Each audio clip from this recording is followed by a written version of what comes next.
stand for the pledge of allegiance? I pledge allegiance to the flag of the United States of America and to the republic for which it stands, one nation, under God, indivisible, with liberty and justice for all. Let the record show all are present. If there is anybody from the public that wants to make a comment to the board, they will need to go over to the table there by the door and read the script, then fill out the form to make a public comment. At the end, we will reserve 30 minutes for public comments, but you will only get 3 minutes to speak on your topic. The board will not respond unless the chair allows it. Okay?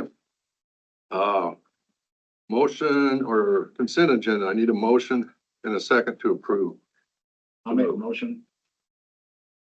And then I'll second with, are you removing 3A? 3A. Said remove on this one. Okay. Oh, there it is. Yeah. Huh. I got removed too. Okay. Yeah. Okay, I'll make the motion to Move 3A. I'll second that motion. Okay. Any other discussion? Thank you. All those in favor say aye. Aye. Those opposed, like sign. Hearing none, motion passes. Okay, welcome aboard. So Sam, you want to go first? Sure. These are great employees already. We have 2 new employees down in the center. This is Michaela Fenner and Kelly Jones. Started with us maybe a week or so ago, so. Great, welcome. Welcome aboard. If you, Got a good team down there. you can always find us at pretty much Tuesday mornings at 10 if you want to come and, or see or watch us. Okay, we're open for questions. We don't give very good answers sometimes, but, Or the correct ones. but thank you for what you're going to do for our county and our citizens. Yeah, You bet. excited to have you on board. Thanks. Good. Right, thank you. Okay, oh, are you up? I got one as well. I actually have several new attorneys in the office, but I got a couple that are in court. I had James introduce James Hanson. James, I mean, he's been with us a year now, but since we're just starting the Right. process, I don't think you've had a chance to meet him. So James was a prosecutor in Indiana for a brief period of time. And then he was in Woodbury County as assistant county attorney up there. And Wow, family's from Lincoln and you're getting closer. I stole him back south. Is he a Husker fan? Uh-oh. I am. Oh. He actually ran track for Nebraska. He was a hurdler for the University of Nebraska, so. Wow. Yeah, so. You were doing good till you Much saw that hurts my heart. Well, welcome. Thank I think you got a Welcome aboard. good team to work with, so, just watch out for that, Kristen. Okay, thank you, Matt. Sure. Okay, David, are you up? Yep. So Zach Yardo is our new help desk technician. He just started yesterday, so today is the second day.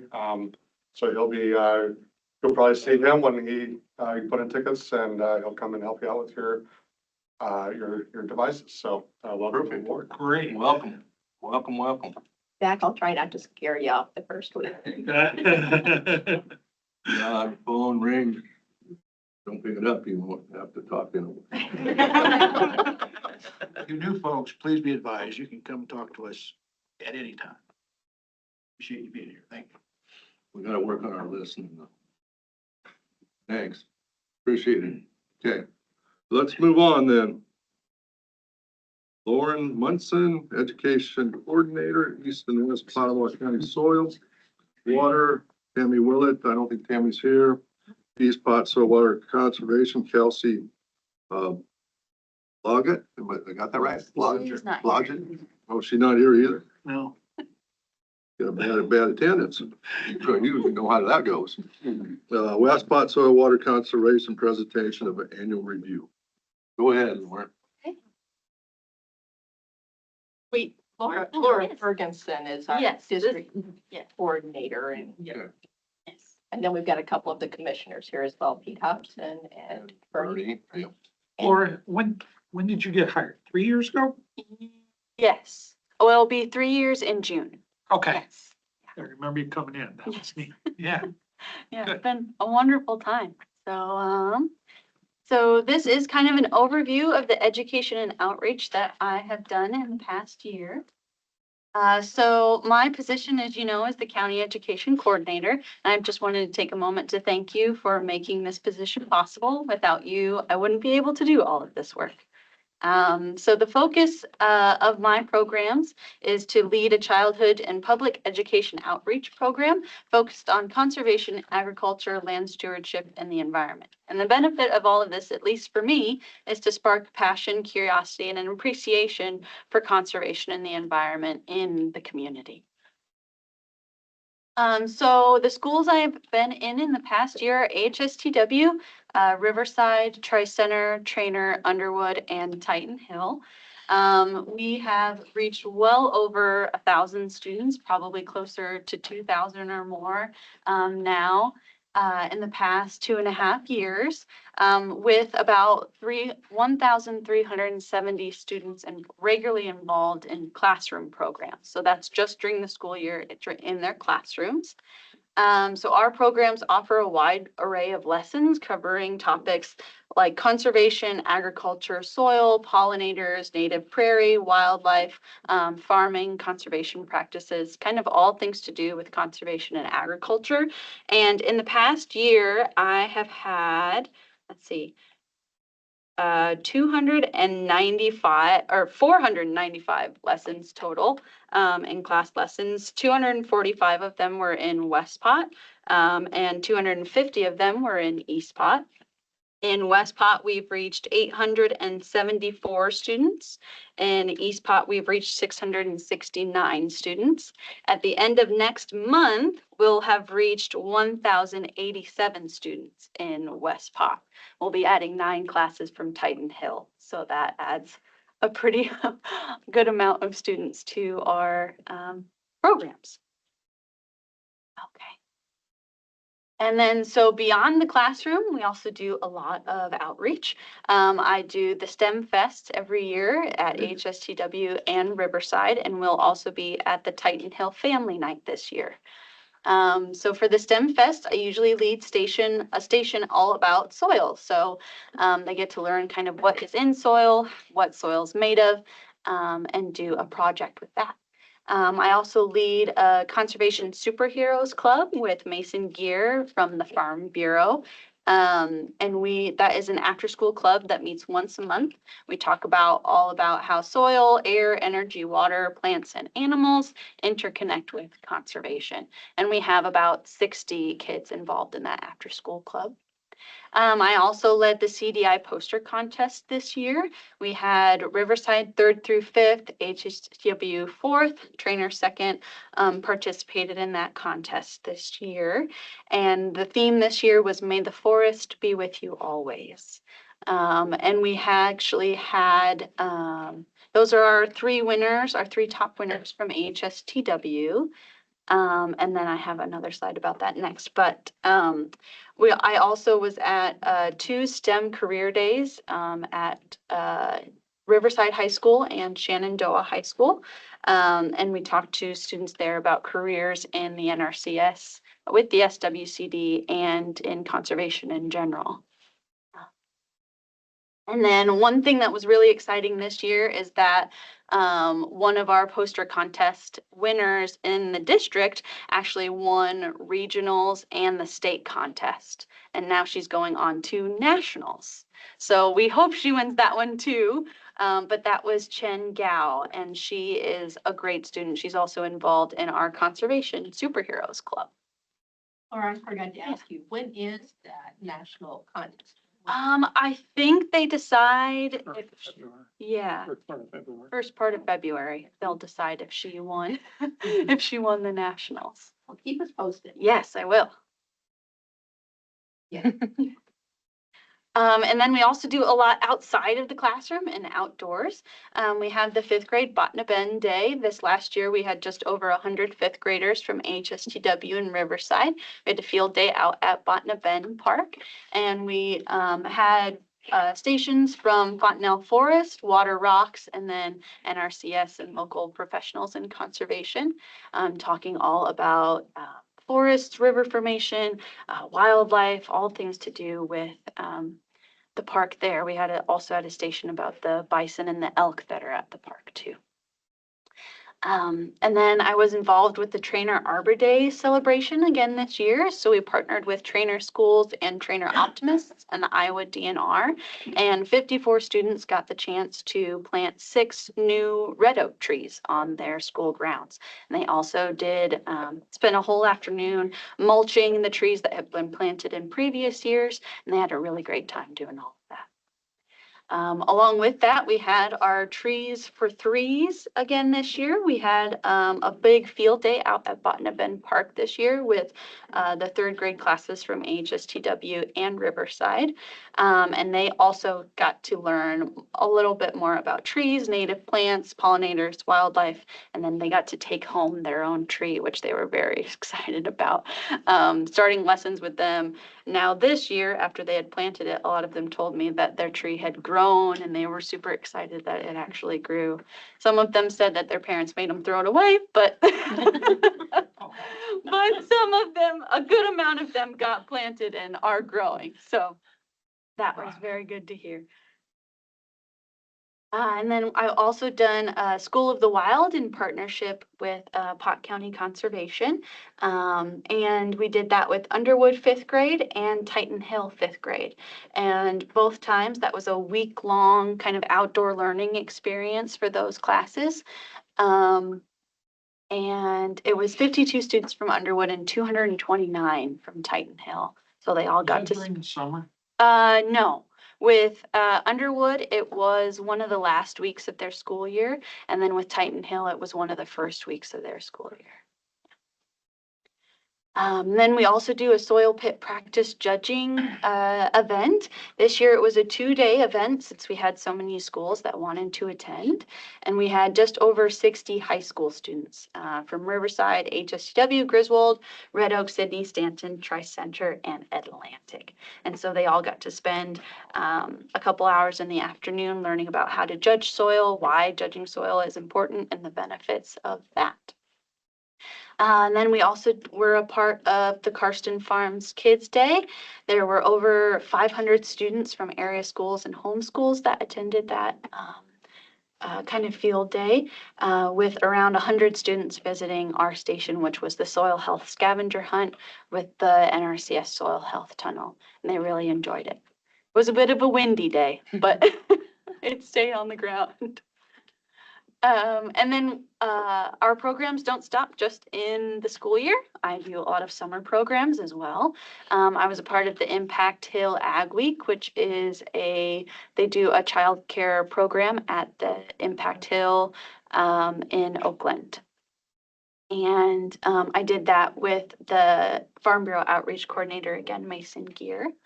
I was also at the East Pot County Fair and West Fair with the Soil Health Tunnel doing the Soil Health Scavenger Hunt. Also did some lessons for the Riverside Child Care Program in Oakland. And this year we had a new partnership with the Pot County Conservation Education crew and got to put on 3 camps for first through 5th grade students at Botany Bend Park. So they got to spend 3 days out there in each of those camps learning all about wildlife and conservation. And then beyond just student outreach, we also do a lot of community outreach. So one of my favorite things to put on is our women landowners meeting. This year we had 20 women landowners attend our meeting, and that was out at the ISU Armstrong Research Farm. So we had presentations on cost share programs with the NRCS, how to incorporate prairie on their property. We talked about understanding their conservation plan, we had a soil health demonstration, and talked about leases and succession planning as well. And we followed that with a lunch and then a tour of the ISU Armstrong Farm, which they really, really enjoyed. We got to go out in a wagon pulled behind a tractor, so they really liked that. And then we also have the Southwest Iowa Soil Health Group, or SWISH, and that is a local group of ag professionals, NRCF staff, farmers, that all kind of come together to learn more about soil and how we can improve our soil. So that picture down there is at our summer field day. We also have monthly meetings during the winter to talk about soil health, and then we have a winter conference coming up in March. And then I was also part of the Water Connects Us All community education event at the Council Bluffs Public Library. And that was a really great event as well. These are just some kind of the things that I have coming up. We have summer camps coming up this summer that registration's open for. And we have through 4 scholarships open right now through the SWCD. And then our winter soil health conference with Swish. What's that cost? The parent pay for that or? Yes, yeah, the summer camps are, I believe, $75 per kid. But the Pot County Conservation kind of leads all of that and then, or leads the registration part of it. And then, I put on the Camps at Botten event. Okay. And just a final thank you. Without all of you, I wouldn't be able to do all of this. So thank you so much for your support and believing in all of this. Yeah, You do get outside of Potawatomi County here. Yeah, a couple times, yeah. Yeah, okay. Do you do anything with Council Bluffs Public Schools? Yeah, so I'll be doing lessons coming up next month with Titan Hill. We did the School of the Wild. And then I've done a few prairie plantings with schools in Council Bluffs schools. And we did an after-school program last year with Carter Lake. Thank you. My granddaughter was in one of your classes. And she just loved it. So, I'm yeah, glad. that was neat. I'm glad. Any other questions? Well, thanks for what you do. Thank I really you. appreciate it. Of course. I love it. Absolutely love it. No, just that Laura is an excellent employee and we are very lucky to have her here in our county. As I'm sure you all know, she is the only one that holds this position in the state of Iowa. And so talking with other districts around the state, my counterparts in different counties, a lot of them are just so impressed with that we have this and definitely see the value in it. Don't steal her. You're wearing a hat for West and East both? Mhm. But she's doing Yes. double duty at the present time. Yep. Is that gonna be permanent? Just for the foreseeable future, I'll be helping cover both offices. The present gives you a pardon. Okay, well, thank you very much. Thanks for coming in. Thank you. It's come a long way. We started with Jamie, how many years ago was that? Oh, Many years ago? Yeah. Jamie me, I think yeah. so for 13, I guess now. seems like we're getting better all the time, which is what I want to do. It's a lot better now since it can be a full-time position. Perfect. What's the date of the Botten event? This year, we don't have a date confirmed yet, but it's usually the first or second Friday in May. Okay. I can let you know. Okay. Yeah, just let Jeanette know. And Yeah. Thank you. Pete, thanks for joining in, and Bernie, thanks for joining in. Thank you to the Board of Supervisors, because once we had a full-time position at the backing, you can see what can happen with the program. Before, it was so piecemeal at times. We'd have really good programs, but we just didn't have the opportunity to keep employees for very long at all.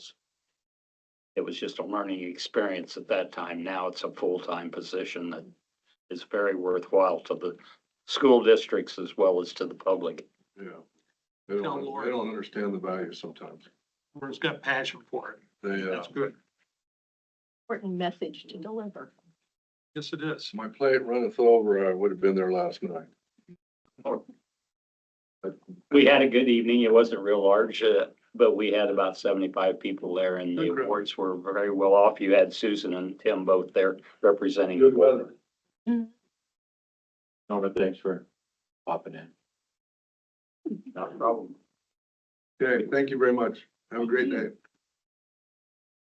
Laura, you might want to stay and listen to the library presentation. Yes, I would. I know you're partners with them on a different events. We're gonna stop in next door. Did I say, sir? If he's at work. They keep in contact, I don't say that. Gotta come and see him today too, and tomorrow. Okay. Moving right along. I'm gonna really get these right, ain't I? About Smith. Antonia. You She was did, working- good She job. was working on me before the meeting. Thank you, Susan. Yeah, my mind's scrambled and anyway. And then Kara Rose, Carrie? Carrie, okay. And then Sabrina. Yeah. And Shannon, She's not here. okay. Tanya. Yeah. And that's the list for today, right? Okay, welcome, ladies. Which one's Tanya? I'm Tanya. I'm the new one in Walnut. Yeah. Okay, as I usually provide to you, these are the annual report from the library that we create after we get done with our fiscal year. So you can see that overview. Some big things this year at the library. We actually installed a new location. So it's kind of a big deal. We put in a kiosk location out on the west end of Council Bluffs. It is an automated kiosk similar to what was used to be like a red box machine. This particular kiosk is along the First Ave Trail. It's at Cochran Park. And so it serves anybody with a library card. We really wanted it to be an access point for anyone who maybe is wanting to utilize the library after the library is closed. They want to pick up a book. They want to return materials. Maybe they're out and about with their family on a Sunday morning and the library's not open yet. We really wanted to give that additional access point. So it is a 24-hour location. It does not have a staff member, but it's pretty self-explanatory. And there's a lovely picture in it in your little annual report I gave you. This was made possible through a lot of different granting organizations, including the City of Council Bluffs, the Libraries Foundation, the Friends of the Library, the Community Foundation for Southwest Iowa, and the Iowa West Foundation. So this has been a really interesting venture, but it has also kind of spurred that what we know is that not everybody comes to the library, but everybody needs our resources. So our next step is to actually get an outreach vehicle that will not only service this location, but also can go out to all of our contract communities in the county. We do head out to the county contract communities, so Underwood, Trainer, Crescent, Minden, McClelland, a couple times a year. We were just up in Crescent at the Pancake Feed. We love going to the Pancake Feed. We go to farmers markets locations in the summertime, and having this vehicle this coming spring will really help us to be able to do even more out there where people are gathering already as part of a community and just kind of supplementing them with information about our resources. So we're really excited about that forthcoming thing, I guess, that we're going to be getting. We are also really excited about our community read that's happening this spring. Last year was based on water, and we were happy to have the Water Connects Us All community event. This year, it's more based upon around our found community, so individuals who may have moved into our community, who are discovering their communities, finding new communities. We know that there is a national epidemic around loneliness. That's happening out in our world around disconnectedness due to the pandemic. People aren't gathering as much, or they're more fearful to gather still, or they're feeling disconnected from their communities. So our goal is to bring people together and help people to discover their new passions and hobbies and learn more about each other. So we'll have a cultural fair the beginning of March, where we're bringing in lots of local organizations and groups. There's a very active Mahjong group, in case you didn't know this, over at the Healthy Living Center. So we'll be bringing them in as well to hopefully get people to gather and learn more about each other, but also find a new hobby or thing that they're interested in. And then we'll head into our summertime. So our summertime is always very busy. I was just telling Sabrina, I took her idea of working with the pools, the local pools. And this past summer, we had the highest percentage of completed summer reading program participants than we've ever had before by just giving that little initiative of being like, hey, you read, you can get a pool pass, you can go to the pool. Kids want to go swimming. And so we found it. And thanks to just that kind of sharing ideas and saying what works in your community, what works in another community. So we're really excited to continue doing that this summer, as well as bringing in our different activities that we have all week long, every day of the week, just for kiddos to engage and find something new, learn something new, and gather together. Different daycares also bring in their kids. So it's just a really nice activity for sure. So yeah, that's just a quick rundown. We've got lots of people coming in our doors, lots of people using our resources, lots of people checking out items, downloading items, using our different resources online. So we're just really grateful for the support from the supervisors that we get each year so that we can serve those county residents, and make it so that everyone feels like they can get the resources and services that they're looking for. Thank you. I will go next.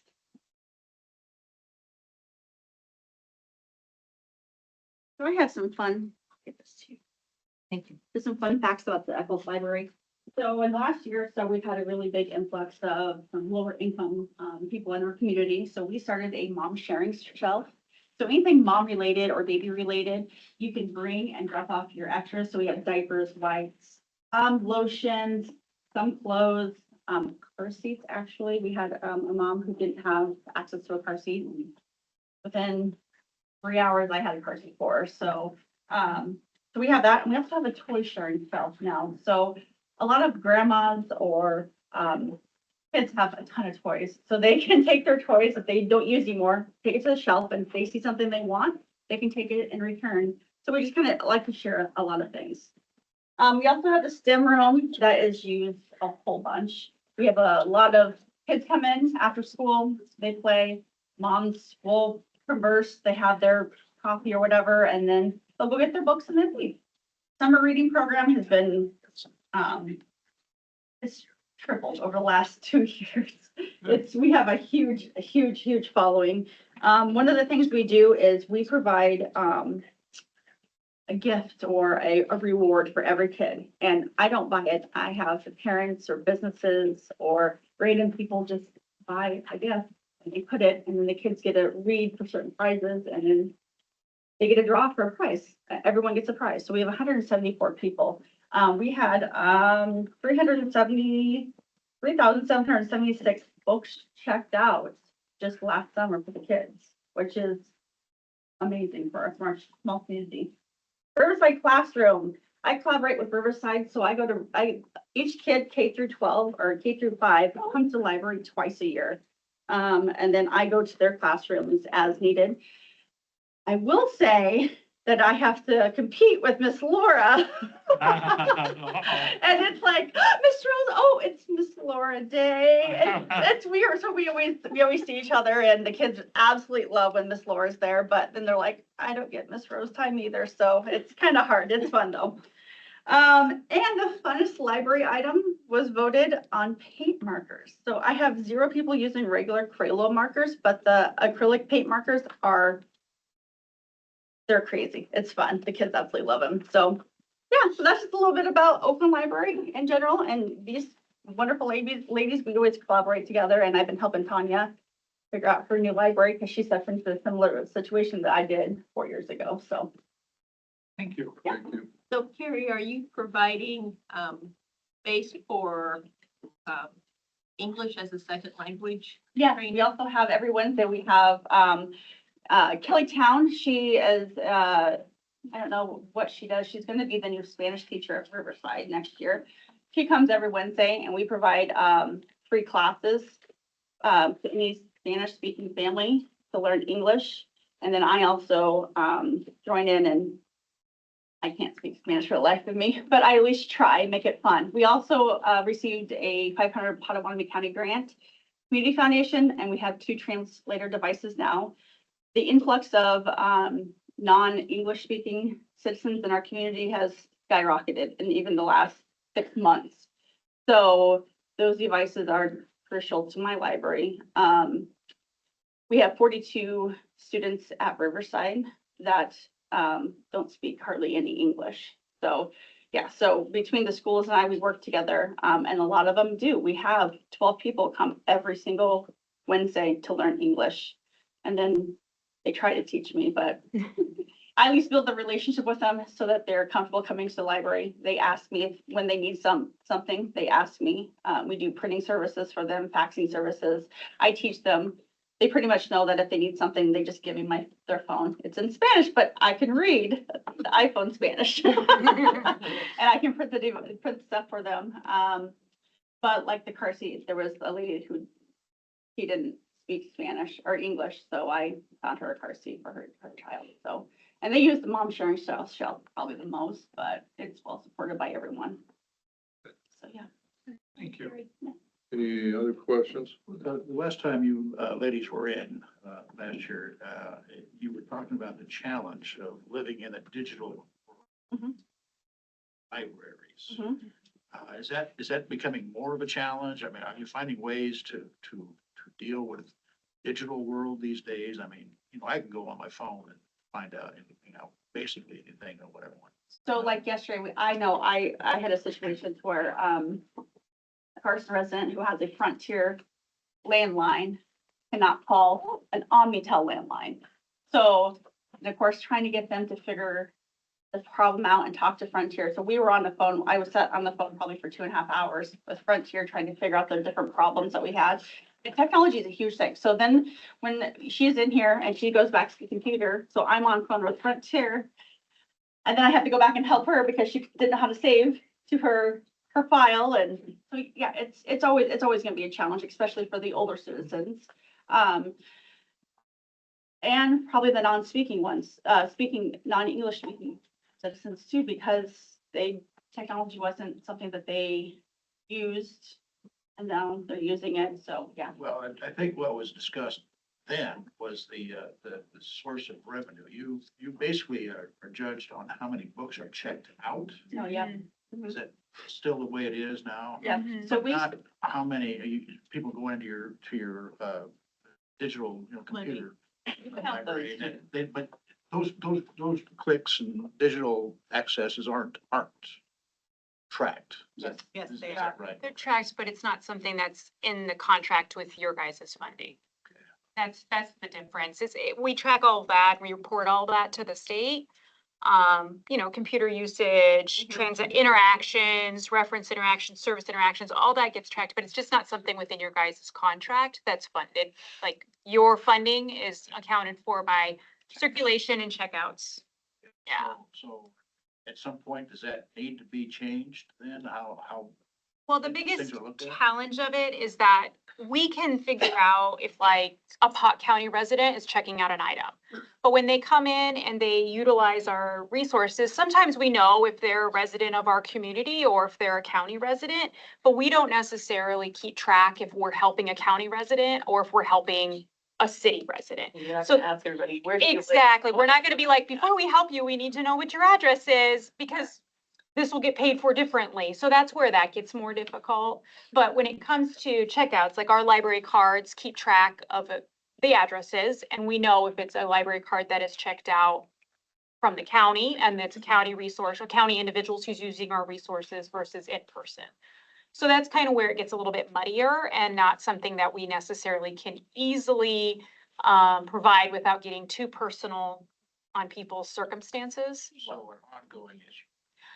I mean, we met and I don't think we can't come up with a No. solution. that's why It's we've just- got that yeah. the base grant that's within your funding is that base grant is supposed to be, okay, we know everybody's gonna get a base amount of money that's not based on checkouts for those kinds of things. Because we do know that we all have different population sizes and we all have different interactions. It just goes with the territory. But when it comes to technology, there is those situations where, yes, it's easy, it's in front of us, but then what if you have to print? What if you need to scan? What if you need to fax? What if you need to sign it and then scan it back? Those things are not easily done without the resources that a library provides. So I think that no matter how sophisticated technology becomes, there's always going to be a need for that help. I mean, I helped a gentleman the other day on the computer. He had to watch a video for his, firearm permit, right? He could do a lot of stuff on his phone, but he still needed to do that extra step on a desktop, and he didn't have a desktop or access to that at home. So that's just another example of, we do all kinds of stuff Your like that. computers are always busy then. Yeah. Yeah. Oh, it's a little different. Eh. We'll get to that. Okay, you mentioned something in regards to a mobile library. You know, we had one once. We did. So this one is a little bit different. So this isn't necessarily a bookmobile where we're going to be taking out lots of items. This is more of what we're calling an outreach vehicle, where we're going to be able to easily go to different locations and kind of pop up. But our goal isn't necessarily to bring a whole bunch of books with us. It's more that we'll be able to show technology. We'll be able to talk about resources. We'll be able to get people downloaded on their phones, get library cards into people's hands, because so much can really be done online versus really checking out those items. But it's kind of that first step.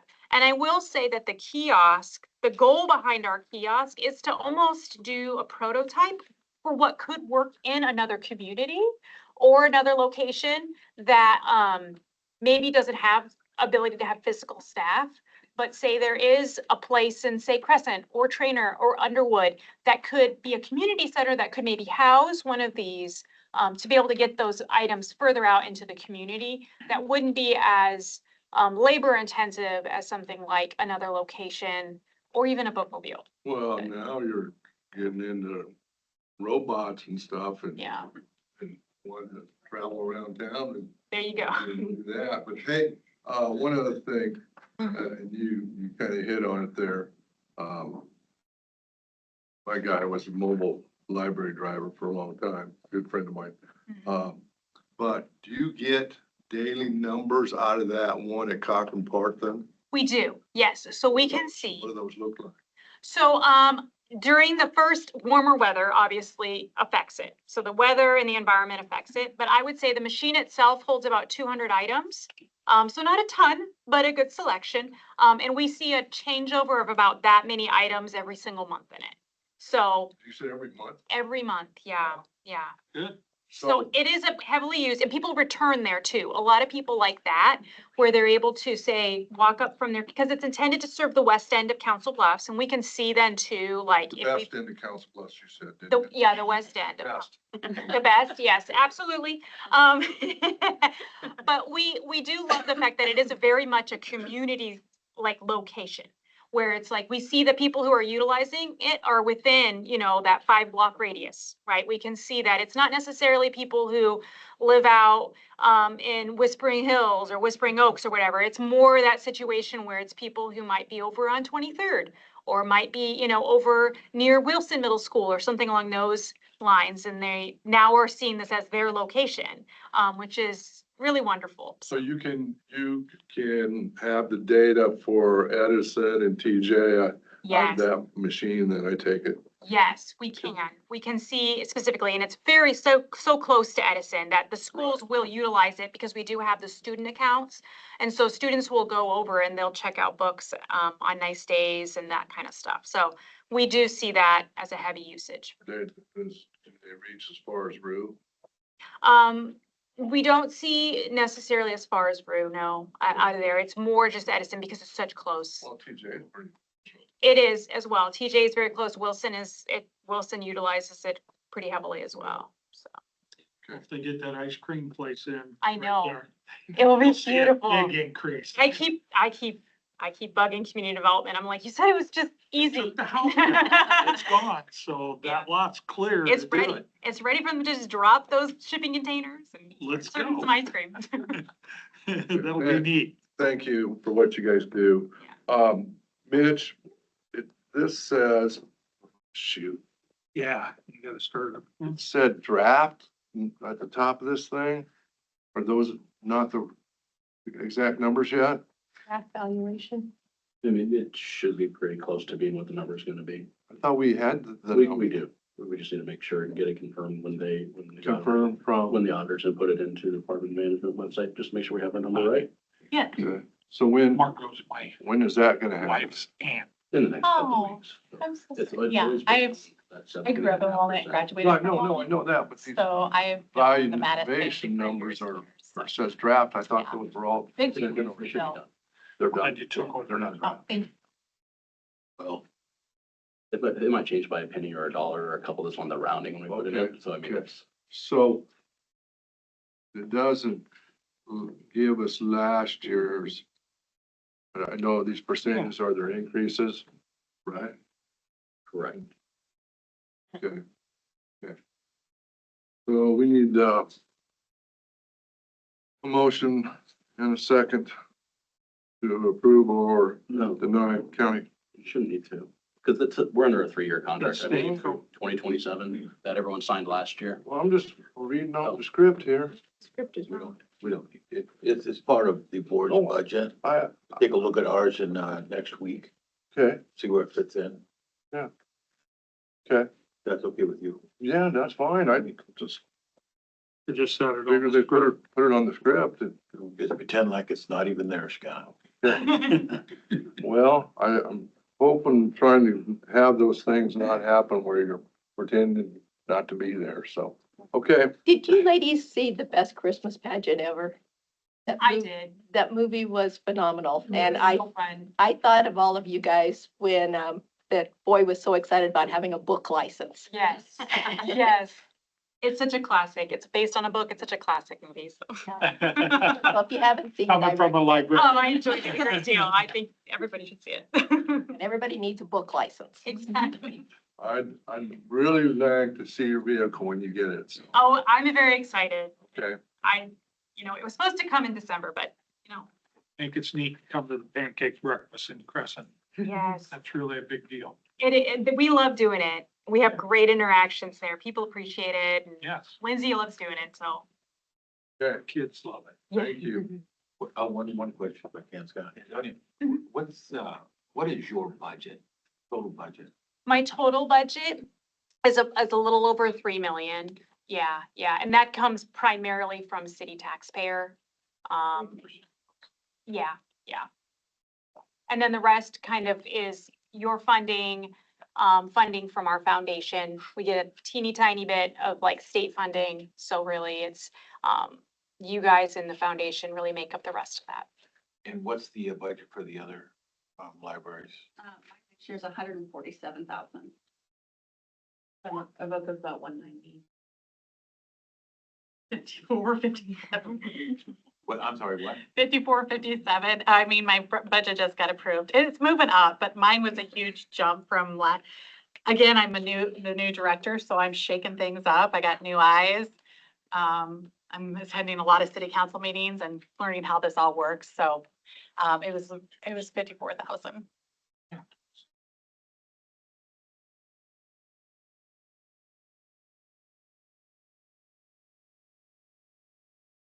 Decide what you do for. Important deal. Continue to share stories and ideas.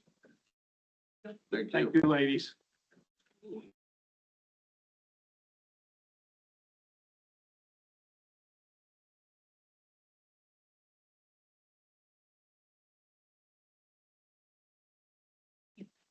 I'm Lauren. See you later. Matt Wyatt, Planning and Development. Discussion and decision on FEMA CRS Community Annual Recertification and Progress Report, and authorize the chairman to sign certification form. Matt, take it away. Hello, it is time for our annual recertification of the CRS community. That is the community rating system. It's a program that FEMA does for our floodplain development, management practices in Pottawatomie County. It's been a few years now since we've been a part of this program. We were one of the first counties as a whole to come onto the program with FEMA. And we are currently at the rate of it. I think we're a level 9, which provides our residents 5% discount to their national flood insurance. If you have to have flood insurance and you get your policy agent reaches out, there's a 5% discount put on there because we are a CRS community. We work every year to try to increase our rating on there. It was after our recertification last year, FEMA did reach out to us and had recognized that their ISO partners had been a little bit tough on the recertification processes for all the communities that they were dealing with. So they have assigned new personnel into this program, and we just got an email introduction with her, and she's pretty excited to get started with us to hopefully increase that rating to us, because the lower of a number we get to is, scale from 1 to 10, and as far as we climb the grades and get lower on those numbers, then that discount deepens, and it can go all the way up to a 40% discount on individuals' insurance policies. I really like the program because it is one of the few programs we have that directly affects people when they're out there in the marketplace getting their insurance. I mean, this is it directly shows to them that yes, we can get that 5% discount and hopefully get up to a 10 or 15% discount. And then we do a good job. It is all about enhanced public safety, improving resilience and community preparedness. It helps with access to grants and it helps access to grants and federal funding opportunities. So there's a number of different benefits that Potawatomi County gets out of us being a part of it. Matt, is the West End, is it pretty much floodplain? Do they have flood insurance on that? I couldn't tell you that's within inside city limits council to us. Okay, I didn't know if we oversaw that or. No, we manage everything outside of the city. Okay. In the rural environment, and that goes for the same for small towns as well too. We'll help out with some of the small communities, and they call and ask about floodplain questions because you have had the floodplain manager certifications. Myself, Pam, and Maria had those. So, Is our levee districts an important part of protecting? it is, yes. Okay. Well, the ones that are certified, Right. they have to be certified. All of it comes together as a good system for us. Man, I got a question, and I just thought I'd ask you, right, since you're here anyway. President Trump is looking to eliminate FEMA. You're aware of that? I've heard that, yep. Okay, and so that'll directly affect us. Good. Is there any other way to affect, insurance other than this particular program? Are there other programs out there you know of, or maybe you don't know? This is the only direct relation we have with is that flood insurance piece of it, the NFIP. And so I would imagine if FEMA was eliminated, there's going to have to be some concession to keep around that national flood insurance protection on there, because unless they tried to turn it out to the private marketplace. But I mean, I think it was developed because you couldn't get affordable flood insurance anywhere else.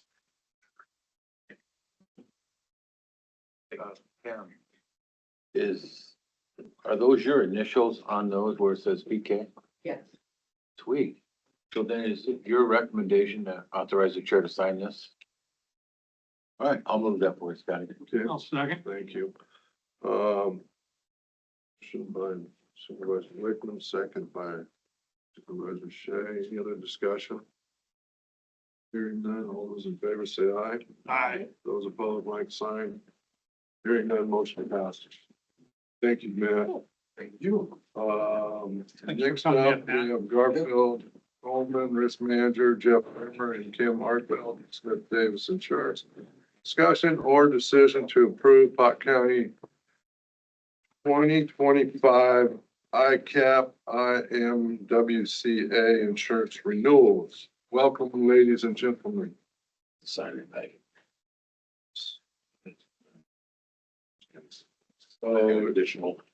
This is good on the side, right? Sorry, you this morning. Okay. Where's budget? Just received these options. okay, See this for the cyber. okay, so Yes, there should be. Okay. It's for the cyber.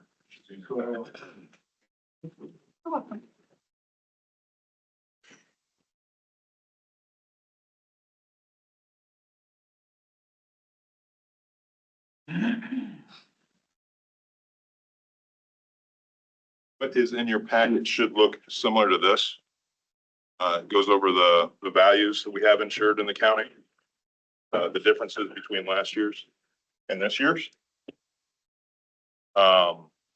We had building that was under construction.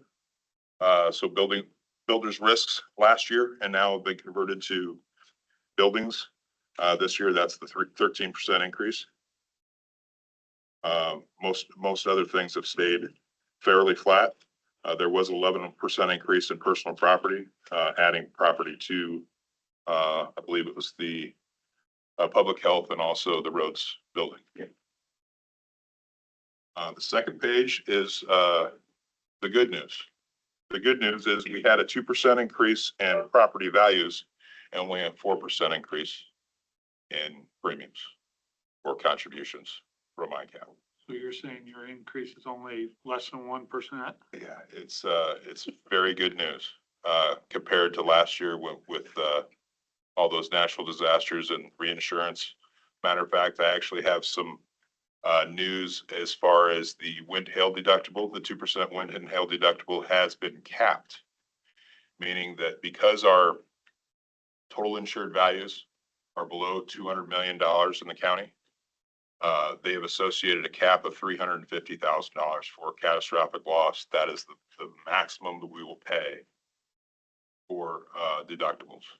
So it is it's a terrific step up from paying a 2% wind and hail deductible endlessly.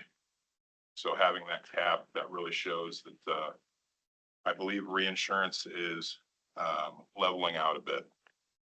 They're playing ball, and I think insurance companies are starting to see the light. So last year you saw an increase around 30% overall. This year with a 4% increase, I think that's I'm very pleased. What's going to happen next year? I'm not sure. You know, we Will it be negative? I'm not certain. That hasn't happened yet. But crazier things have happened, you know, but with the wildfires and continual pressure. We we'll live in what- Iowa. I- I live in California. I get that, and I'm glad I live in Iowa. Me too. Their cap was 350,000. 350,000 for a deductible, and that's only for catastrophic losses. So if it's deemed to be a catastrophic loss, which we did have a couple this year with We had a couple. with hail. Right, that's per event, so. So we had to have that 2%, and 2% is assessed on the property that's that the loss is caused to. So that is very good news. Not much else to say. The next page, we do have some claims, and claim information on the top of that page shows just kind of a historic what was paid out. We had a very small increase in premium to the Mount Crescent Ski Hill, where ICAP covers the property of the ski hill. We had to go to another market to cover the operations of the ski hill. So total insurance costs there went from 62,566 to 62,703. And then more good news, work comp, our experience bond is down again. So it went from a 0.71 to a 0.70. And that's because we're turning in less claims than what they think the same amount of payroll should have. So that's really truly managing what you can control. So that's Garfield's good work and your good leadership. Jeff, going back to the Mount Crescent, is that Yes. based on sales? It's based on quite a few things, but yeah, sales is one of the things that they base that on. So the better year you have, the more people, the more exposure. So that's how they work into that premium. All right. Thank you. You're welcome. Was there any claims processed last year Yes. at Mount Crescent? Last year. Last year, no claims. No claims. We have one that's pending, but that wasn't from last year. So, the next page there is just a recap of the total contributions on all those three lines. Work comp with that experience mod did go down from 216,000 to 213,000. And that's if our payroll stays the same. Our, work comp doesn't come due until, July 1. Correct. So this is really just we try to help you out with budgeting to try to figure out what that mod's gonna be. We find out what that mod is, and then we presented that to the, insurance committee last week, so. Then the last page was the graph that shows where we've been and where we are. And that's kind of nice to see that, the cost of insurance is down. Our experience mod is down. You know, it's, this one shows a 0.71, but that's our current term. So next year will be a 0.70. That's really good.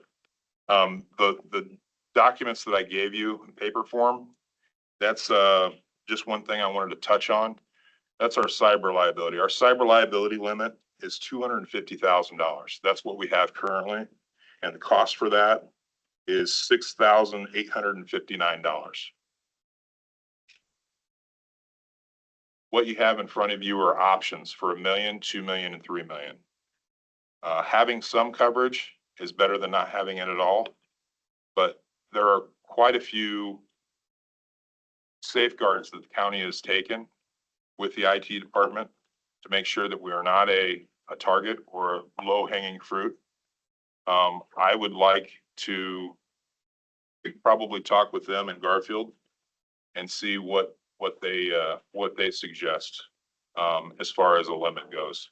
$250,000 might not be adequate, but I definitely don't want to say that without the IT and people who work in that, what a proper limit would be. Could we put an umbrella? That is kind of like an umbrella on that cyber portion. Okay. And this is the most I've actually seen that we've been able to get. It used to be $1 million was all we could get.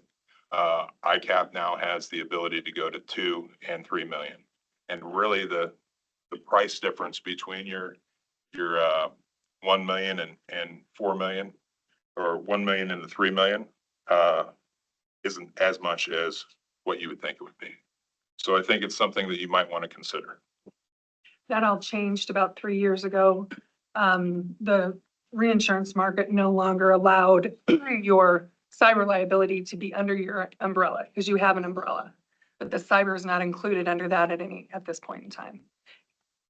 And we have some, I would say the county has exposure. There's so much personal information and information out there that in the different departments. Just the reporting and the cost to notify people would be more than $250,000. So, I would say it's something it could be looked at. Okay, what kind of money? That's the money right there. Yeah. Those are those. So going from the 250,000 to the 1 million costs you an additional $20,000.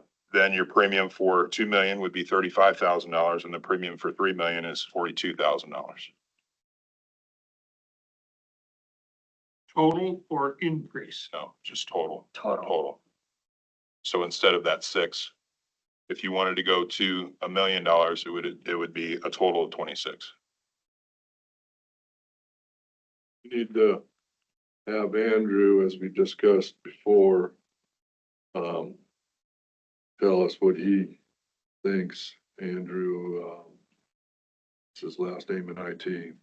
Andrew Dewey. Dewey. Yep. About the exposure of Tyler, so we need to get that worked out before we go too far. The other thing that I think might be helpful is we could reach out to ICAP and ask them for scenarios that they've seen with other municipalities and provide that to you and to see what types of losses other counties. But That certainly would be helpful. okay, so I will reach out to them and I'll provide that to Garfield and to you guys. Yep. In the meantime, Jeff and myself, and I get with David and Andrew, and we'll set up a meeting to discuss a few things about this before we go forward, so. Well, we're still covered for, $250,000 Right. currently. Yes. we have spent, I don't even know how much, millions of dollars on software to make sure that this stuff doesn't happen. Right. I hate that we have to do that. I don't even know how you I would just put a value on a loss, to be honest with you. Yeah. Because there's nothing,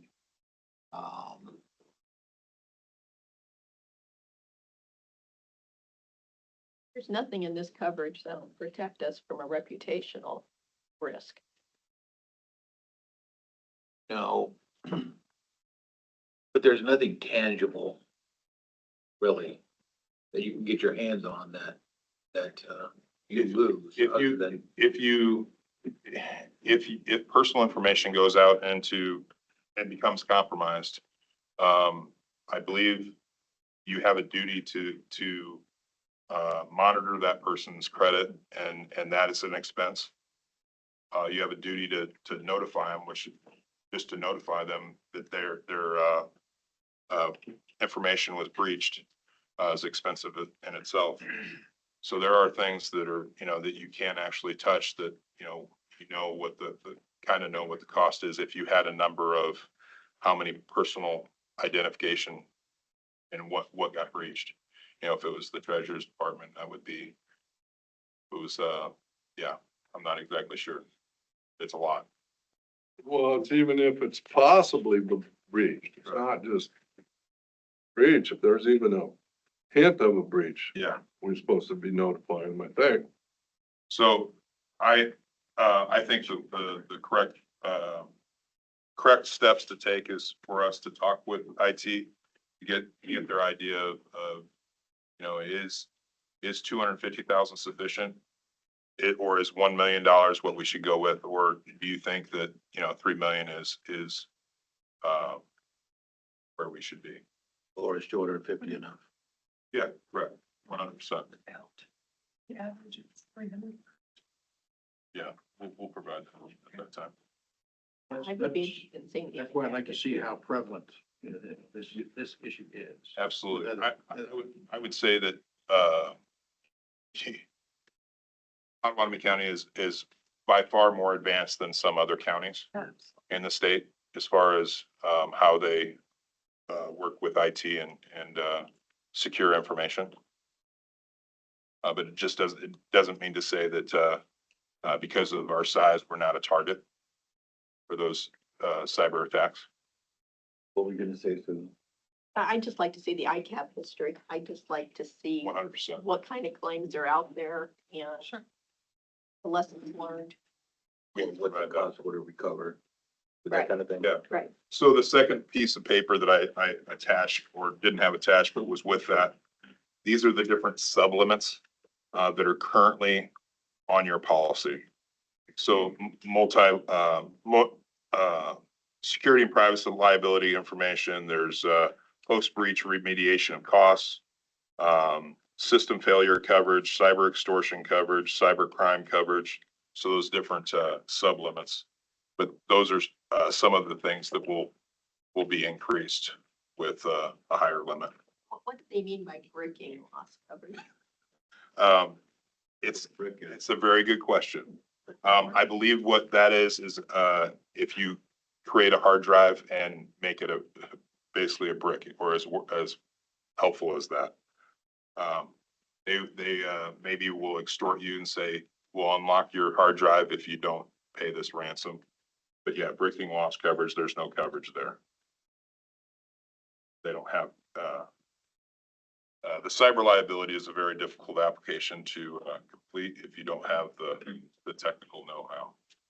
And that's why I lean on those IT departments to help us. They do a great job every year. More research. Yep.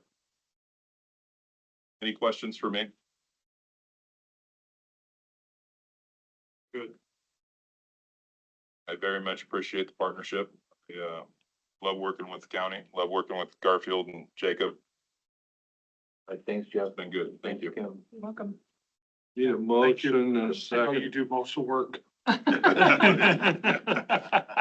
do that for you. Sorry, Jeff. No, you got it right, Brian. I do, I know. That doesn't mean he doesn't have a pulse on it. Oh, okay. I got a motion by Wickman, second to approve, second by Jorgensen to approve Potawatomi County 2025 ICAP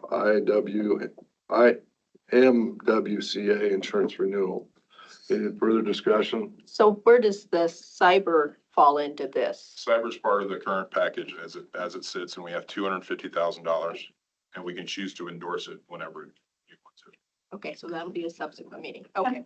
And I don't know if you need, it's ICAP, not IMWCA. That's the work comp, and that's in July. This is the ICAP. Yep. So it shouldn't say IMWCA. This is just the ICAP renewal. This is just the ICAP renewal. Okay. Yes. Thank you. Welcome. Get that fixed. When would we Okay, have Andrew come in? who? Do Yeah. we? When he gets his work done.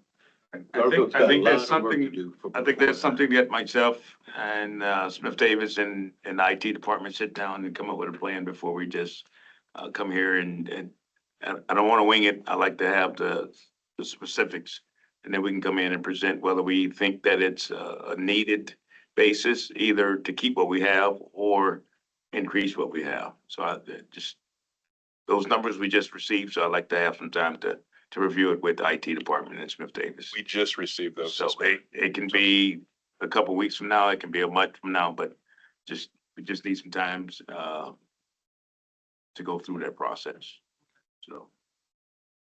Thank you. Thank you very much. Those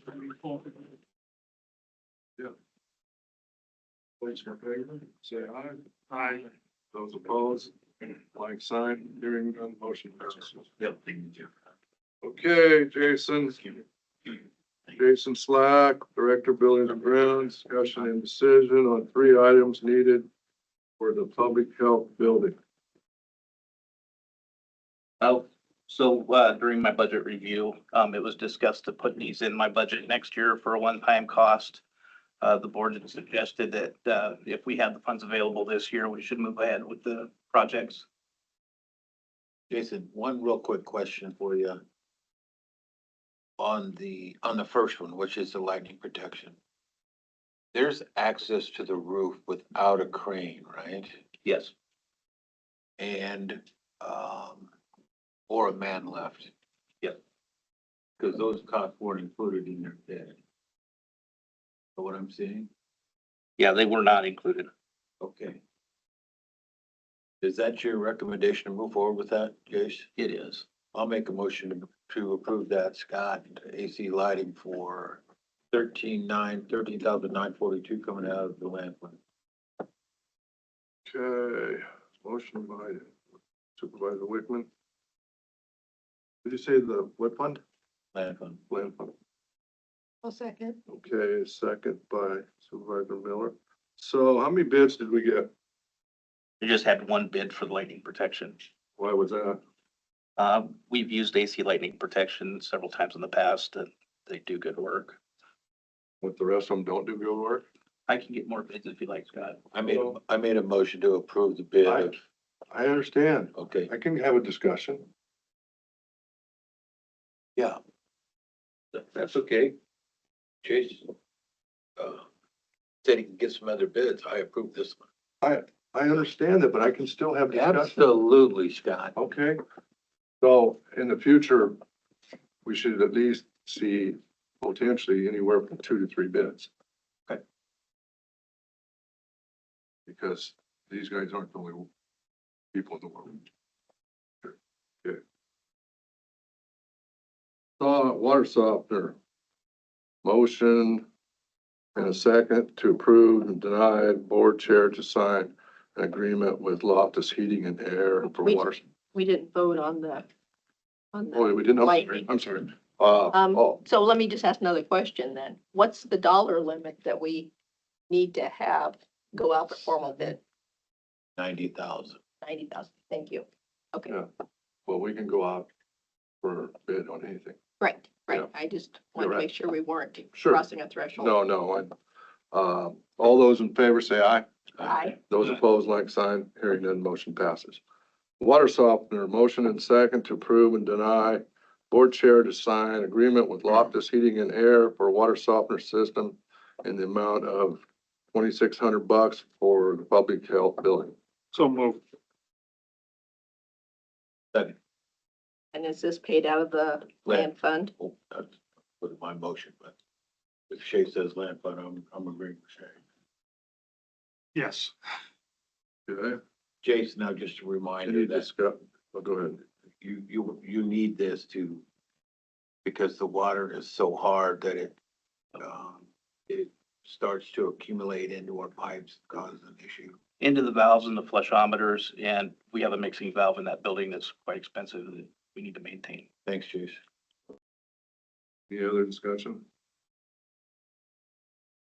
Hearing none, all those in favor say aye. Aye. Those opposed, like sign.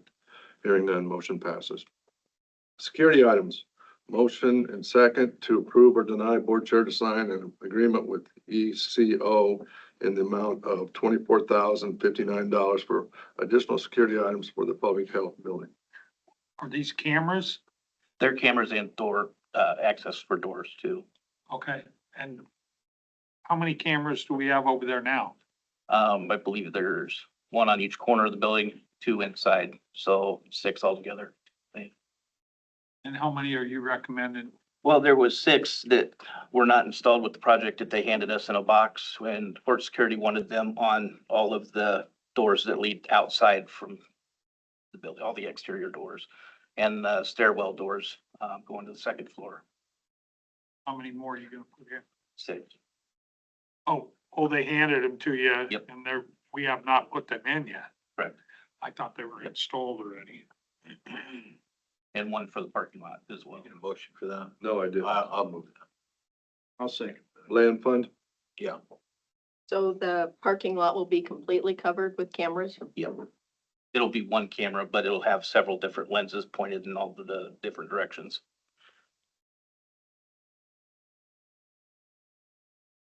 any other discussion? Only discussion I guess I would have is, what do you think is our reasonable timetable to get this all completed? I would say before May, by the end of May. April. Yeah. Okay, thank you. All those in favor say aye. Aye. Those opposed, hearing none, motion passes. Jason Slack, Director, Buildings and Ground, discussion decision on remedy for main lobby sun glare. They're really happy that's working down there. Yeah, there's a, I guess it's like 2 or 3 months out of the year for a couple hours a day. The sun comes in and glares on the court security personnel that are there at the security desk. So I was asked to look at some options or some solutions for this. Okay, and I think the solutions that you provided were for shades. Yep, one of them shades, it would be to match the existing shades that are in the building now. And the fascia on those shades would be black to match the window frames. And that would be remotely controlled by a switch behind the desk, the security desk up there. And that's the bid in here for 1632. No, that's the bid for 3,915. I was a little late to the table and I did reach out yesterday and did some research. And I don't know if you guys have seen the film tint that you can put over windows. Isn't that the first? No, yeah, that's just a generic tint. They got these that you can put over that we could probably have the logo put up or, Historic. Yeah, this is the tint that they not that. had bid. That would be, able to, Oh, I see. whatever you could have, Pictures. whatever, almost any picture, we could have the ski hill picture up in one of those windows and such. How much is that one? It looked like they were about, from my research, it looked like we could do them for about somewhere close to 75 to $100. I haven't seen a price. I have not talked to 75 a to salesperson. $100. Yeah. But I almost think going with the window tent or with an edged tent would be less maintenance than putting blinds up. I agree. Because I think the blinds will, of course, get dusty and they'll need to be cleaned. And of course, the electrical will go out and then it'll have to be fixed. And I think for the tinting, I think it will make it look better and be kind of unique at the same time. But I don't know what the price is for that. At least we've got a cost here for comparison. The tinting, that is the price for tinting. 1,632. And that's for this tent. It's just a darker window tent. Okay. Is that the same stuff we got across the street at Public Health? No, it's different. It's a little bit darker than what we put in the assessor's office.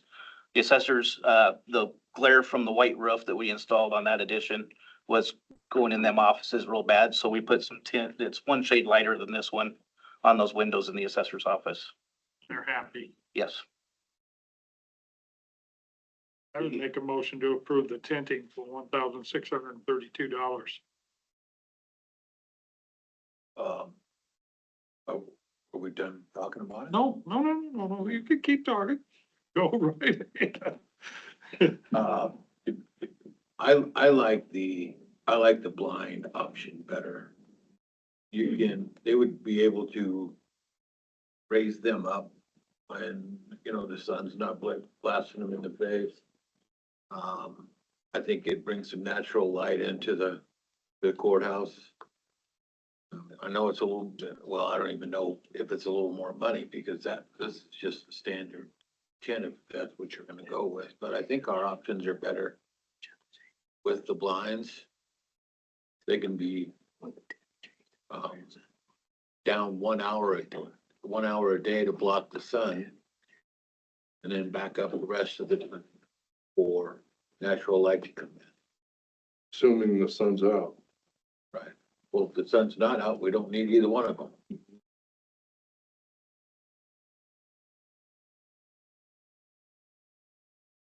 think I'm with Susan where it, cleaning, electrical. Windows got to be cleaned no matter what. We'll clean them twice a year. So, but as far as from a maintenance standpoint, I think, it's your decision, the board's decision on what they do, what you want to do. As far as maintenance goes, I think it's going to be pretty similar. What's the risk of that tinting up on those windows bubbling with the heat coming, blasting in on them all the time? I've seen it happen before. This is a commercial quality tent. It shouldn't do that. It should have a 10 to 15-year lifespan on it. What's the lifespan on the blinds? Probably the same. Doubt it. Well, I'm not a blind expert, so, well, That's kind of weird. Expert, blind expert. I knew that. I said that. Probably shouldn't have said it that I way. could go either way, to tell you the truth. I mean, it's an issue that needs to have a resolution. Sure. But, you block, at all times, block natural light coming in when it's not an issue with the glare? It sits so far back, you're not getting a whole lot of natural light in there because it's not the first set of windows that it comes through. This is the second tier wall that's probably 12 foot from the front doors, I'm guessing. I didn't measure it off and such, but it's not your primary windows that the light comes through, the secondary windows. Had the blinds and they were up, you get a better view of what's going on outside. I don't know how you can't get up there and see. I mean, you can't get up there and see. The windows are the I'm high talking about from windows. the boardroom. Pardon? I'm talking about from the boardroom. Oh, okay. I guess I'd like more time to research the more decorative option. Exactly. I mean, as far as finding out the cost and implementing the necessary tent, but making it look, Would sunglasses for the security personnel be? No, That was my it's first not. suggestion. I mean, if we're looking for the cheapest solution, sunglasses for those couple hours a day would, I mean, may solve it. I don't know. Wouldn't be good. I don't think that'd be good. Then you gotta have prescription. What? You should even consider making a recommendation one way or the other. Honestly, it doesn't matter to me. I'd like the board to decide. And if we want to look at some other options, then we can do that too.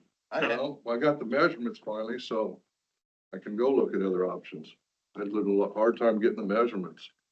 I like the, no maintenance or low maintenance of the tinting, but I will rescind my motion so that we can look into these decorative tintings, okay? Does that work?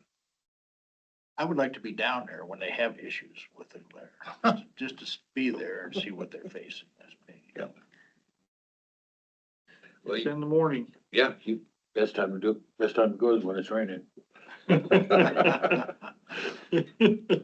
So we're going to bring this back after we get some more information. and I will get it quickly. Thank you, Susan. Okay, You want me to do anything? You want me to do some looking or? you can continue looking. But it's nice that we got the measurements anyway. They're right? I don't know what you're referring The to. measurements of the windows, they're not all the same. Right. So I have them now. Okay. Yeah, the ones for the custom That's tinting. that's what you gotta do when you take somebody that wants the measurements on the windows. I'll work with you as soon as I get a date set up for a consultation. Thank you. Thanks, Jason. Jason, there's an alley between the old post office up the street here. I want you to go down and drive that through that alley. See how we got treated by the city. Okay, what's next? I'll talk to you further about it.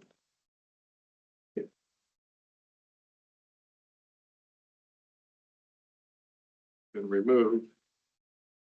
So discussion and decision on procedures of how the board handles claims. Thanks, guys. Claim processing. Second, motion to approve or deny Mitch Gay as the authorized signer of the Board of Supervisors claims. The Pot County affidavit claim authorization shall be filled out and returned to the auditor. I'll move to approve. I'll second that. Any discussion? So is there a dollar limit? It's just more or less the same process we've been using to keep you in the loop. Yep, and then, you know, as you guys see them come across kind of in the emails I send to you guys, you know, as a group but individually saying, hey, you'll see this come across your claim sheet. So if you need more information, but this is what this is. It's like I've always done on all those projects. A lot of the, you know, a lot of the bigger claims have all been this, you know, the construction in progress, which are coming to an end. We won't have a ton of those going forward. All of our ARPA monies are accounted for, so there'll just be a couple more things coming out of there. So you shouldn't see any large ones, but the large ones I do like to see, so we make sure we're paying from the right fund. Glad we're ended projects. We've had a lot of them since I've been on the board. Well, I like your emails of explanation in advance of paying the claims, talking about what's coming through and how it's gonna part of the whole project and. Thank you. Any other discussion?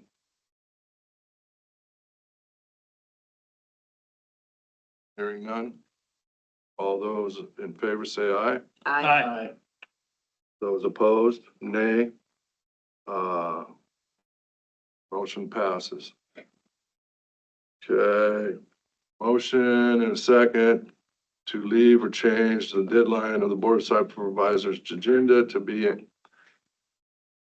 blank. All elected official department heads will be notified via email from the board chair The notice on the internet will remain the same for the public. What do you want that to be, Jeanette?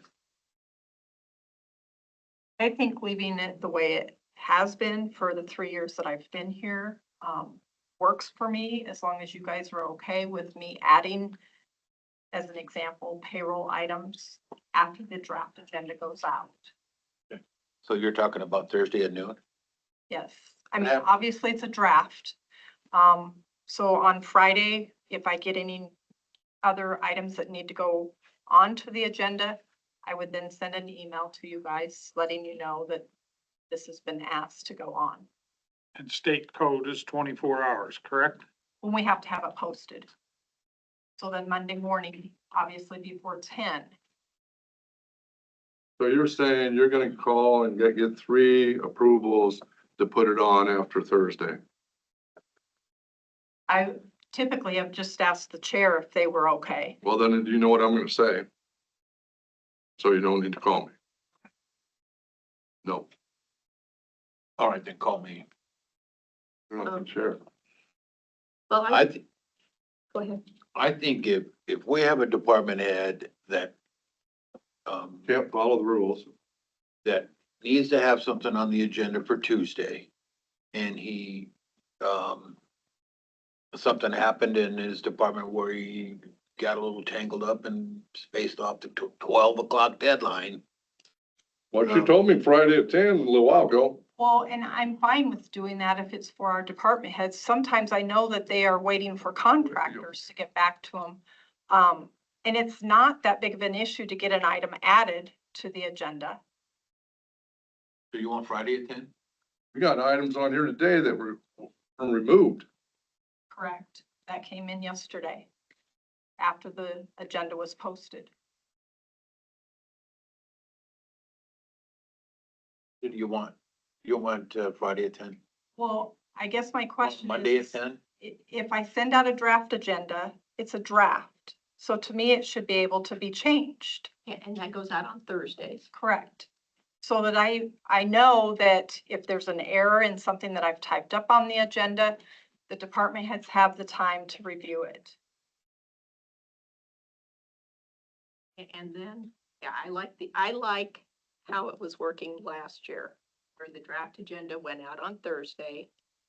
And yes, things got added, things got deleted. Typically, it's kind of a reminder when that draft goes out that, Correct. oh yeah, I need to get this on the agenda right away. I know that's when I would look at it and kind of look at what we've done last year to see, hey, do we need to get this group in here Right. for approval? And going back to the payroll questions, anything that impacts payroll, if it's submitted before 9:30 on Monday morning, I think it needs to go on the agenda. I don't think we need to hold up personnel action because of the calendar. I mean, I agree with that too, Susan. So, yeah, I'll do whatever you guys want me to do. you'll do what 3 of them want you to do. but what the board decides today is what she'll do. Right, That's a board decision today. right. I think it's important to get the county business done in a timely manner. I really do. I'm gonna check to those that have served as chair. And Susan, I would agree with that comment that you made. Well, when I was chair, I was really lenient. Once the department head needed something on the agenda, I put it on. Period. As long as it was before 9:30 on Monday. But there needs to be some kind of a reminder or deadline or a get to the point thing with our department heads to get their stuff to Jeanette for the agenda, not everybody trying to pile it in on a Monday morning. That won't work. Right. However, Friday noon works for me. And I agree with Susan on the personnel stuff. And, anything after, I don't know. It doesn't matter. I think things are working just fine the way we're going. I don't want to turn this into a great big battle between the board, but the name of the game is we're here, we're the executive branch of the county. We have 18 department heads that, we're responsible for, and if they need something on the agenda, I want it on. Period. I could see the receipt file, especially with the jail, 911, which we're really having a hard time staffing completely. And then the ski hills is really, we're dealing with young folks up there and you know, the wind blows a different direction and they're gone. And we need to staff that place. I think it's important. They gotta wait another 10 day or a week, 10 days, whatever. That could affect the hiring for the ski hills. That's what I base my policy on, skills. Yeah, So if we do the draft agenda, send it out on Thursday. Do we need a Friday deadline at noon for putting items onto the agenda so that you've got time to compile? That works for me. And then any personnel action by 9:30 on Monday. But that, here again, that's, Maybe just some sort of caveat if, you know, They can remove items anytime they want. you can, with your approval, you can scratch them. Just maybe a caveat that there could be a time, you know, if Jeanette is sick or Jeanette and Heather are sick or something like that, we may have to say, and I think that's one reason why maybe Jeanette is saying no specific timelines. We just keep going as we have, because there could be a time where we have to say, we've already gotten too much. Maybe it's Friday at noon, we've gotten too much. We don't have time to put them on. So not having timelines at all. I know we are all very data-driven people, but just to say Friday or the draft comes out, whatever time, that's the deadline. If we can accommodate, we will add things after. Which is how Brian did it when he was chairman, Susan, Tim. I mean, if you're It's not, been a long time since I've been with you when you were chairman. if you're not gonna be making deadlines, then it's really just up to the chair of how that progresses during his term, or during the chairman's term, is that correct? Is that Well, what I I understand? think that's what we're discussing. I think is that in the past, yes, Jeanette has reached out to the chairperson just to get approval, so they know what's going on. But Scott is indicating that he maybe would not give approval. I don't want to speak for you, Scott. It What's sounds that? like that you, No, as soon as they set the limits, we're gonna live by them. But if we don't say limits, then we won't have to worry to live by them. But then she's gonna need to get 3 votes to put stuff on there. Well, so I'm asking you folks that have been in that chair, okay, so if we don't set any limits, then it's, again, it goes back to the individual chair, what that person wants to do. and that's difficult for Jeanette and Heather to I agree. manage. And Jeanette may know what the new rules are, but Heather may not, and all it takes is one exception and everything gets blown up. So Friday at noon is what you're saying. so you want the draft to go out Thursday. Thursday, as we have been afternoon. And then final would be noon, then on Friday for, So when you leave the end of day on Friday, you've got the agenda done. and that's typically how it has been. And exactly. And then you are ready Monday morning, barring any thunderstorms, barring a blizzard, that you are able to respond quickly to any HR new hires that need to be added. And then everything gets posted by 10 o'clock or by your published time. Assuming Monday's not a holiday. Correct. That's right. And then if it's a holiday, everything backs up a day.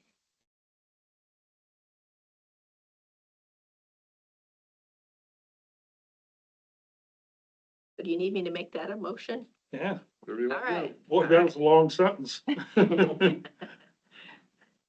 All right, so the motion is to leave the deadline for the Board of Supervisors agenda. Nope, that's not gonna work. This language isn't gonna work. So it would be, Just make your own, Susan. Yeah, it would be a motion basically to do a draft agenda on noon on Thursdays. Final agenda deadlines to be noon on Friday for department heads.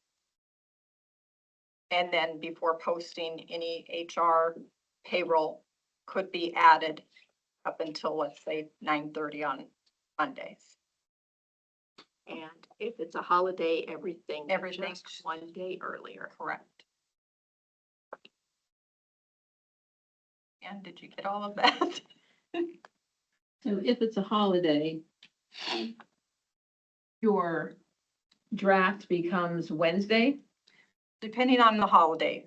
Obviously, most of we have Monday Assuming holidays. it's a Monday holiday. To make the verbiage a little simpler, you could always say the draft is noon, 2 days before posting, or 2 business days before posting, final Okay. noon, business day before posting, payroll by 9:30 day of posting. That would kind of clean it up for holidays. I don't like that language. That's fine. You don't like it. Well, that's my motion. Just a suggestion. I like it. Give me a second. Yeah, Not I'll coming second from that. Tim. Any other discussion? Hearing none, all those in favor say aye. Aye. Those opposed, like sign, nay. You got a question, can I abstain? No, You're Not on unless the you have board a for valid reason to. I mean, does it benefit you financially? What time we have the agenda No, set? but like I Then you said, can't abstain. I can see both sides, and I've never been sat in that chair, so that's what I'd say, I'm just adding. Got in on these meetings enough. Okay, all right. All right, I'll go with it. 4-1, I guess. Moving on. Committee appointments. Jeff, you want to start that? I was at the PACE, meeting, last week. They are having their 5-year anniversary, I believe it's coming up for the 21st of February. So just be looking for that. Still issues, I mean, they're just basically at the break-even point. But now they're starting to have, maintenance issues with their buildings, so they're gonna be having to do something that's gonna either pick up the revenue pace or you know, whatever they need to do to rectify that, what they need to do for the building maintenance.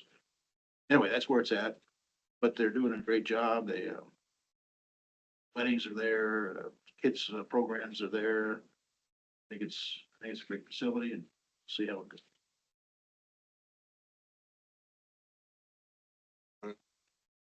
With, this, group in Des Moines for the river motorcycle playground up in Des Moines.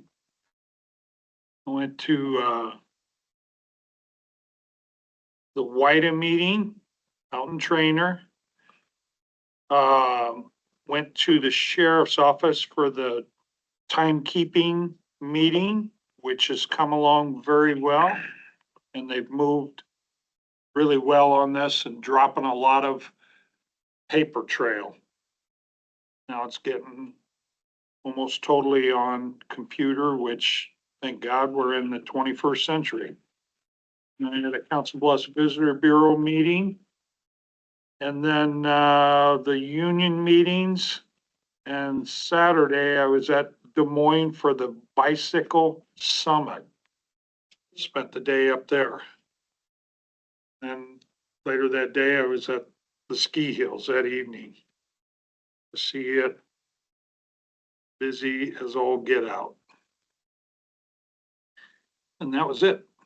Well, there's more, but then were my committee assignments. Tim? We don't have a bicycle alliance committee. No, it's trails. The Trails Alliance, where are you seeing Bicycle Alliance? Is that what you said? Bicycle, oh, the summit, But, yeah, That's a statewide deal. So yeah.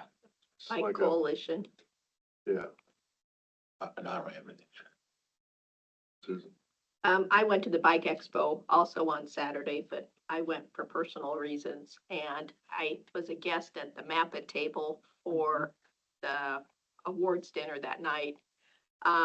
They gave out indication, and this was in the press today, that the bicycle economy generates $1.4 billion for the state of Iowa. And I know a good portion of that is probably RAGBRAI related, but it's increased from 400,000 since the last time that they measured it. So it's going up, and You said they, who's they? the Bicycle Coalition, that's Which is, the study that they had done. right, but who is that? Is that people the governor appoints or who are those people? That's a great question. That was on my list of things to research afterwards, is who is in this Bike X or this Okay. coalition. The chamber comes up with similar numbers. Okay. Right. Right. It's huge for the state of Iowa. I also attended the WIDA meeting.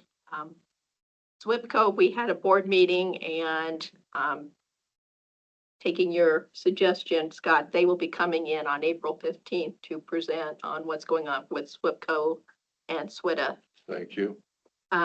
Golden Hills, their new director started yesterday. Her name is Angie Remington. I have requested the press release so that I can distribute it to you, and we will make an introduction when she comes into the board in February.